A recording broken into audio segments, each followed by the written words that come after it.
కొద్దిగా అన్నం పెట్టుకుంటున్నా దోశలు. ఆఫ్టర్నూన్ కదా, ఇంట్లోనే ఉంటా కాబట్టి ఎక్కువ అరగదు. ఏం పని చెప్తున్నానని అరుగుతుంది. తర్వాత fish, I want my fish. నేను తలకాయ తినని యాక్చువల్గా అయితే తలకాయ వేసుకుంటున్నాను, మామిడికాయ ముక్క వేసుకుంటున్నాను, అండ్ ఒక ఫిష్ ముక్క వేసుకుంటున్నాను. ఇప్పుడు తింటా చూడప్ప, దీని రుచే వేరే ఉంటుంది. తిండిపోతున్నాయి ఏం తీసుకున్న దోస్తులు. దానికన్నా అసలు ఈ ముక్కలే ఇట్లా తినాలనిపితే మామిడికాయ ముక్క కుల్లడి, ఇదిగో తలకాయ.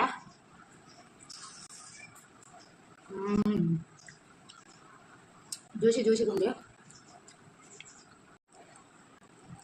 చూడు బెజా, తలకాయ బెజా ఎంత మెత్తగా ఉందో చూడండి.